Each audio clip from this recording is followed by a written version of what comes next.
Hi everyone, this is Shahrukh Saifi and welcome to the channel simplifying exams. आज की इस video में बच्चों हम अपने सिविक्स के इंपॉर्टेंट एमसीक्यू के बारे में कवर करने वाले हैं। ये जो सीरीज है वो टॉप 30 एमसीक्यू से रिलेटेड है, जो कि आपको हर एक कंडीशन में करके ही जाने, यानी कि मस्ट डू वाले हैं, जो कि आपके अपकमिंग एग्जाम यानी कि हाफ ईयरली में काफी ज्यादा इंपॉर्टेंट होने वाले हैं। तो चलिए फिर बिना किसी देरी के साथ शुरू करते हैं आज के इस वीडियो को।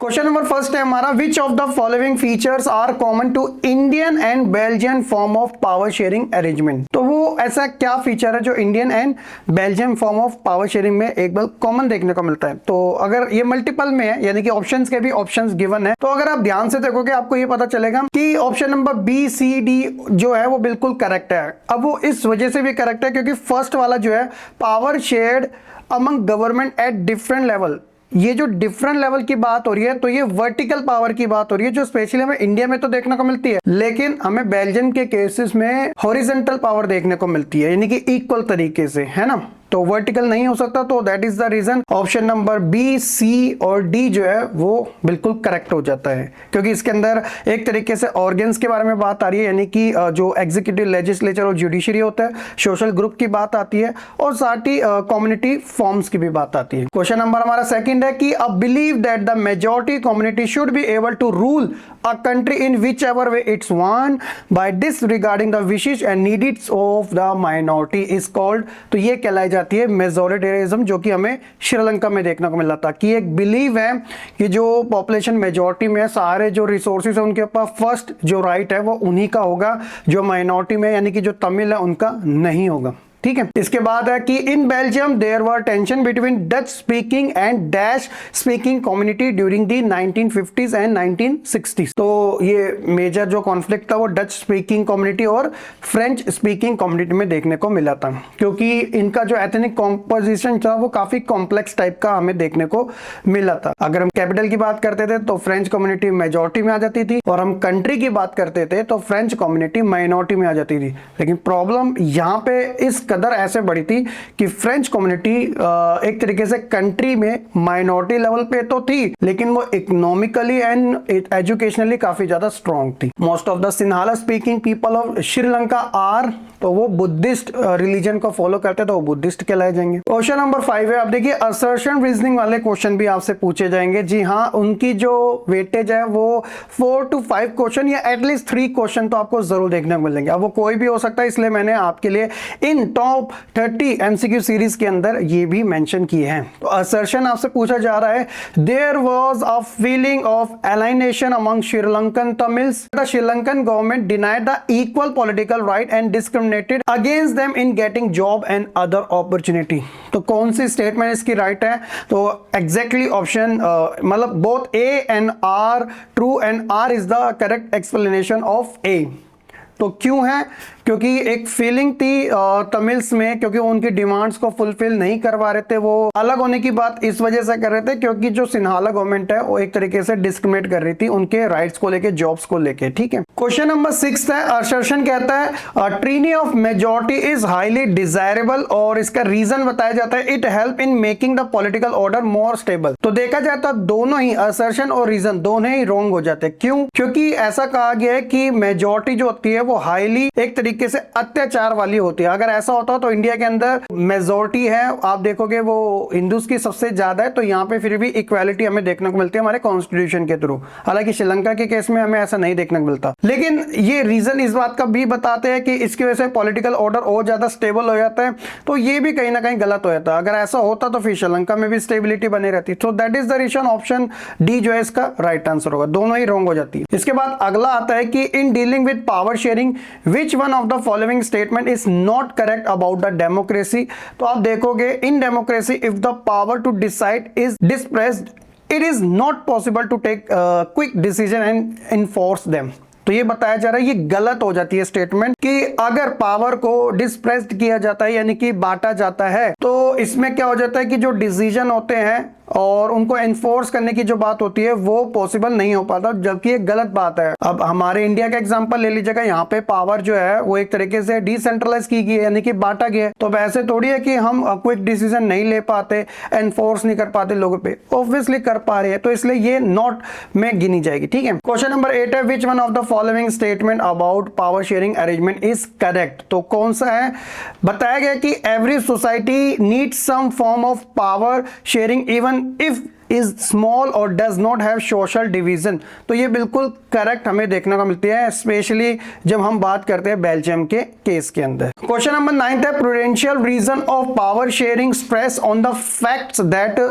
तो प्रूडेंशियल रीजन यानी पावर शेयरिंग से लिया गया, क्या क्या बताया जा रहा है? सबसे पहले, it ensure the stability of political order, yes. It reduce the possibility of conflict between social group, ये भी ठीक है। It give a fair share to minority, ये भी ठीक है। It is the very spirit of democracy, ये थोड़ा गलत हो जाता है क्योंकि ये मोरल रीजन के अंदर आता है, बल्कि ऊपर के 3 जो है वो प्रूडेंशियल रीजन में काउंट किए जाते हैं। तो that is the reason option number A, B, C 3 सही है, तो ऑप्शन नंबर डी हमारा राइट हो जाता है। उसके बाद है कि consider the following statement about the ethnic composition of Sri Lanka के एथनिक कॉम्पोजिशन के बारे में बताया जा रहा है। तो देखिए कौन सा सबसे सही बैठता है, इसके भी वेरियस ऑप्शन है। सबसे पहले बताया जा रहा है कि मेजर सोशल ग्रुप जो है सिन्हाला स्पीकिंग वो 74% है और तमिल स्पीकिंग 18% है, ये बिल्कुल राइट हो जाता है। तमिल्स जो है वो सब ग्रुप में है, यानी कि श्रीलंकन तमिल्स भी है और इंडियन तमिल्स भी है, ये भी ठीक है। देयर आर अबाउट 7% वहां पे क्रिश्चियन पॉपुलेशन भी है जो कि तमिल एंड सिन्हाला दोनों लैंग्वेज का यूज करना जानती है, तो ये बात भी ठीक है। Most of the Sinhala speaking are Hindu और Muslim are most of the Tamil speaking are Buddhist, ये थोड़ा शफलिंग हो गया है ना, तो इसलिए जो सिन्हाला स्पीकिंग है वो बुद्धिस्ट है और जबकि जो तमिल स्पीकिंग है वो हिंदू और मुस्लिम है, तो ये वाली स्टेटमेंट गलत हो जाती है। तो इस वजह से ऑप्शन नंबर ए, बी, सी यानी ए वाले में तीनों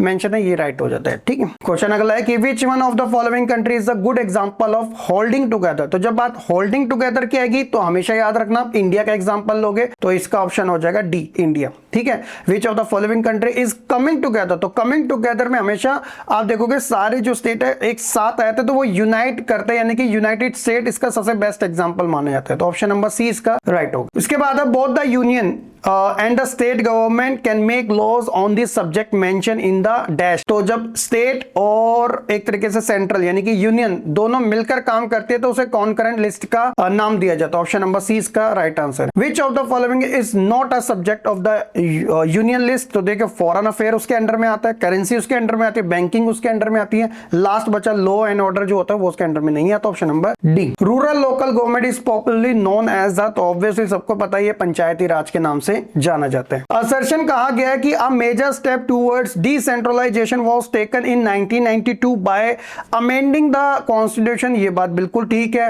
रीजन बताया गया कि constitution was amendment to make the third year of democracy more powerful and effective, ये बिल्कुल इसका रीजन सही है। इसी वजह से अमेंडमेंट यानी कि पावर को डिसेंट्रलाइज किया गया था कि एक तरीके थर्ड ईयर की गवर्नमेंट को पावरफुल बनाया जाए, तो एक दूसरे में कोरिलेट भी हो रहा है और साथ ही बिल्कुल सही भी जा रही है स्टेटमेंट, तो ऑप्शन नंबर ए जो है इसका राइट आंसर हो जाता है। ये लोकल गवर्नमेंट के बारे में बात की जा रही है। The system of Panchayati Raj involve, तो 3 टियर के अंदर होता है। सबसे पहले होता है विलेज, फिर आता है ब्लॉक जिसे मंडल भी कहते हैं और फिर आता है जिला जिसे डिस्ट्रिक्ट का नाम भी दिया जाता है, ऑप्शन नंबर डी इसका राइट आंसर है। क्वेश्चन नंबर 18 है, the union list include the subject as a defence, उसके अंदर आता है। फॉरेन अफेयर भी आता है, बैंकिंग, करेंसी एंड कम्युनिकेशन, ये सारे यूनियन लिस्ट के यानी कि जो कंट्री लेवल पे काम करती है और इसके बाद सबसे ज्यादा पावर होती है। विच among the following example of coming together federation, तो ये ग्रुप वाइज पूछी गई है, तो यूएसए जहां दिख रहा है ऑब्वियसली तो इंडिया हो नहीं सकता, ठीक है, इंडिया का हम एग्जांपल नहीं लेंगे, तो पहला दूसरा वैसे गलत हो जाता है। यूएसए ऑब्वियसली इसका आंसर है, तो आप इसी के साथ जा सकते हो क्योंकि ऑस्ट्रेलिया स्विट्जरलैंड भी इसी के साथ आते हैं, ऑप्शन नंबर सी जो है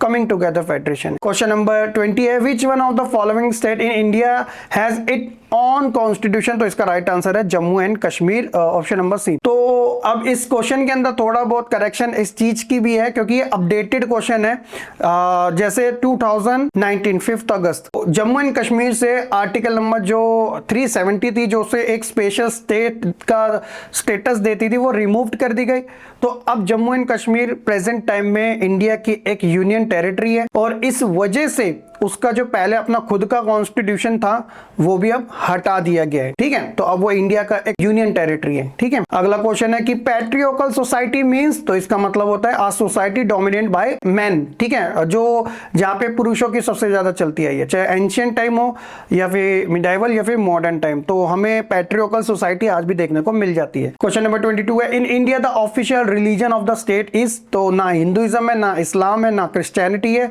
नन ऑफ द अबव, तो ये है तो वो सेकुलर है, ठीक है, धर्मनिरपेक्षता। अगला क्वेश्चन है कि in which system of elected bodies about 1/3 seat are reserved for women, तो हमें स्पेशली ये पंचायत एंड म्युनिसिपल्स में देखने को मिलता है। अभी लोकसभा और स्टेट असेंबली में ऐसा प्रोविजन नहीं लाया गया, लेकिन बात चल रही है, लेट्स सी कि क्या होता है, बट अभी प्रेजेंट टाइम में ये हमें लोकल लेवल की गवर्नमेंट में देखने को मिलता है, reservation for womens 1/3। Question number 24 है कि what does caste hierarchy means, तो इसका मतलब होता है कि a ladder like a formation in which all caste group are placed from highest to the lowest, और ये बाय बर्थ होती है और ये आइडेंटिटी के बेसिस पे होती है, तो हायरार्की का एग्जैक्ट मीनिंग कराया जाता है कास्ट में specially. Which among the following said the religion can never be separated from politics, तो एग्जैक्टली मैंने आपको बताया था वो गांधी जी ने कहा था, उनका ये मानना था कि ये मोरालिटी के बेसिस पे कह रहे थे कि रिलीजन जो है, जो उसके एथिक्स होते हैं वो कहीं ना कहीं लोगों को इंस्पायर करते हैं पॉलिटिक्स के अंदर, वो एक साफ सुथरी पॉलिटिक्स कर सके। असर्शन रीजनिंग वाला क्वेश्चन आता है,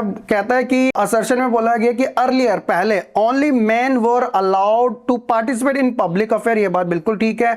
vote and contest for public offices, तो ये ठीक बताया गया है, एग्जैक्ट लाइन उठाई गई है चैप्टर 3 से। रीजन बताया गया कि India is a male dominant, ठीक है, पैट्रियोकल सोसाइटी, ज्यादातर women face disadvantages, yes, discrimination obviously, and operation in various वे, ये भी ठीक है कहीं ना कहीं, तो दोनों अपनी जगह ठीक है, बट एक दूसरे से कोरिलेट नहीं कर रहे, so that is the reason option number 20 का राइट हो जाता है कि both A and R true but R is not correct explanation of A, तो इसका भी आप ध्यान रखिएगा। Question number 27 among the following which countries has highest participation of women in public life, तो वो हमें स्वीडन एंड अफ्रीका जैसे कंट्री में देखने मिलता है। अगर आपके लिए एग्जाम में स्वीडन, नॉर्वे, डेनमार्क ऐसी कंट्री का नाम आ जाए तो आप उस पर टिक कर दीजिएगा। अगर ये कंट्री का नाम ना है, स्कैंडिनेवियन कंट्री लिख किया है, तो तब भी आप उस पर क्लिक कर देना, क्योंकि ये यूरोपियन कंट्री मानी जाती है जहां पे लिटरेसी भी बहुत ज्यादा होता है और एक तरीके से वुमेन का पार्टिसिपेशन काफी ज्यादा देखने को मिलता है। क्वेश्चन नंबर 28 कहता है कि identify 2 reason that the state that caste alone can not determine election in India, तो कास्ट को लेकर बताया गया कि वो अकेले दम पे डोमिनेंट नहीं हो सकती, तो उसके कौन से 2 रीजन हो सकते हैं इन ऑप्शंस के अंदर। तो सिमिलरली अगर हम देखें, ऑप्शन नंबर ए बताता है कि कोई भी पार्टी, एक तरीके से no party wins the vote of all the voter of caste या फिर कम्युनिटी, तो एक कम्युनिटी के बेसिस पे कोई भी पार्टी जीत नहीं सकती है। और इसके अलावा no parliamentary constituency in the country has clear majority of one single caste, तो एक सिंगल कास्ट के बेसिस पे कोई भी एक पर्टिकुलर कॉन्स्टिट्यूएंसी यानी कि उसे जीता नहीं जा सकता। तो इतनी ज्यादा डाइवर्स है हमारी पॉपुलेशन, तो इस वजह से ये स्टेटमेंट बिल्कुल ठीक होती है। तो option number A and C इसका राइट आंसर है, ऑप्शन नंबर ए करेक्ट होता है। When we speak of gender division, तो हमारा इसका मतलब क्या होता है, इसका मतलब होता है unequal roles assigned by the society to men and women, not naturally but कहीं ना कहीं सोशली हम कह सकते हैं कि हमने खुद ही इसे क्रिएट किया है कि मैन जो है स्पेशली आउटसाइड काम करेंगे और वुमेन जो है वो इनसाइड घर के काम करेगी, तो ये जेंडर डिविजन्स को लेकर बात की जाती है। और लास्ट क्वेश्चन है बच्चों हमारा, which among the following statement about the India's constitution wrong, तो वो है कि give official status to one religion, तो ऐसा कुछ नहीं है, क्योंकि हमारे यहाँ पे किसी को भी हमने ऑफिशियल रिलीजन जो है डिक्लेयर नहीं किया, क्योंकि हम एक ऐसी कंट्री के सिटीजन है जो कि सेकुलर है, और ये जो सेकुलर वर्ड है हमारे इंडियन कॉन्स्टिट्यूशन के प्रीएम्बल में भी मेंशन किया गया है। होप्स कि बच्चों आपको सिविक्स के ये टॉप 30 क्वेश्चन काफी अच्छे से समझ आ चुके होंगे। इसके अंदर मल्टीपल चॉइस क्वेश्चन भी थे, यानी कि ऑप्शन के भी क्वेश्चंस हैं, और उसके अलावा सिंपल वाले असर्शन रीजनिंग, मतलब हर एक टाइप के क्वेश्चन आपको इस सीरीज में देखने को मिले, जो कि आपके हाफ ईयरली एग्जाम में काफी ज्यादा हेल्प करेंगे। ऐसे बच्चों हम अपने नेक्स्ट सब्जेक्ट की भी करेंगे, ज्योग्राफी, इको एंड हिस्ट्री के भी, तो आप जरूर चेकआउट कीजिएगा, डिस्क्रिप्शन सारी अपडेटेड आपको वहीं देखने को मिल जाएगी। होप्स कि बच्चों आपको ये वीडियो पसंद आएगी, लाइक कमेंट शेयर करने के साथ चैनल को सब्सक्राइब करना बिल्कुल ना भूलिएगा।